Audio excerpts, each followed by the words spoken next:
It starts with a teenage summer camp, where a young Adam and Emma awkwardly cross paths. They barely know each other, yet there's a strange spark between them to teens who feel out of place in the world, but recognize something familiar in one another. The years pass, and their paths keep randomly crossing, at a college frat party, at a funeral, even in random moments of chaos. But life keeps them apart. Different cities, different relationships, different distractions. Now in their late 20s, Adam works as a production assistant on a terrible TV show one his father, a former famous actor, used to star in. His life feels like a joke. His father's now dating Adam's ex-girlfriend, which sends him into a self-destructive spiral. Emma, meanwhile, is a no-nonsense doctor who's all about keeping things casual.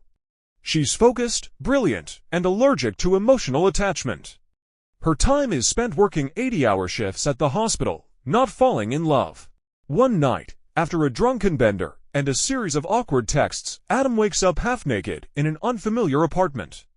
Turns out it's Emma's place. She and her roommates took him in after he showed up at their door at 2 a.m.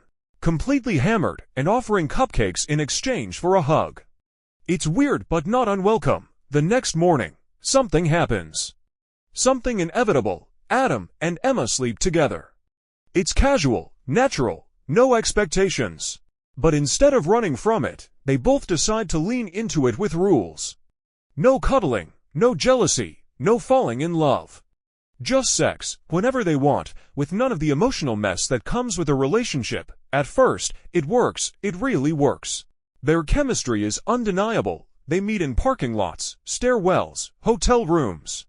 It's spontaneous, passionate, and oddly perfect. They keep things light, they joke, they text each other code words. Emma's walls are firmly up, and Adam plays along, happy to be close to her in any way. But cracks start to show. Adam begins to want more. He brings her a mix CD, he holds her hand, he looks at her like she's more than just a hookup. Emma recoils, she reminds him of the rules. But he's already breaking them emotionally. He wants to take her out on dates. He wants to cook for her, he wants to be let in.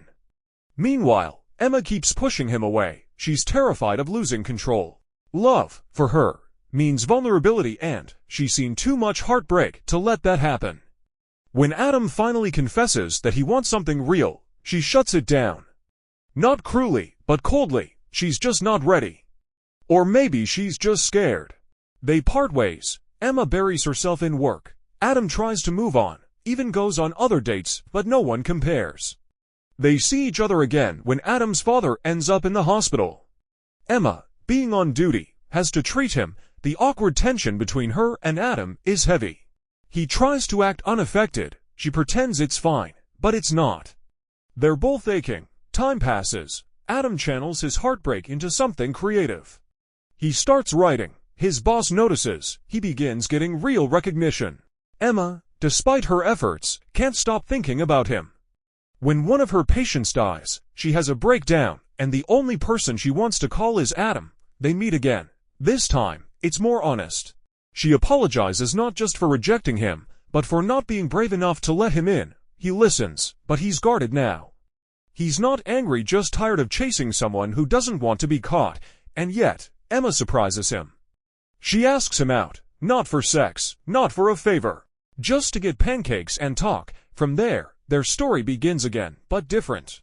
No rules, no walls, just two people, figuring it out.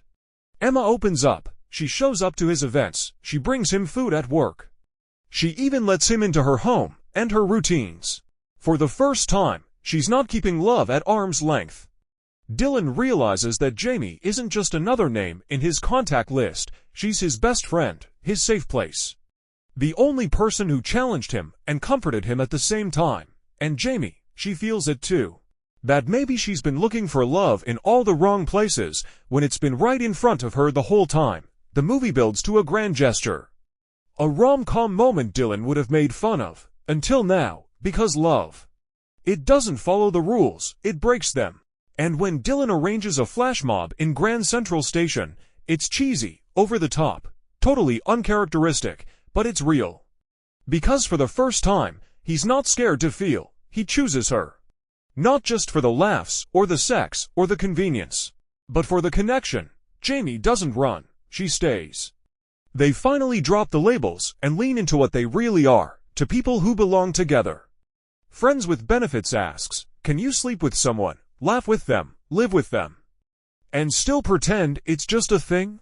No, because the heart doesn't care what you signed up for. It makes its own decisions, and in the end, love doesn't show up with a contract. It shows up when you stop running and start being honest.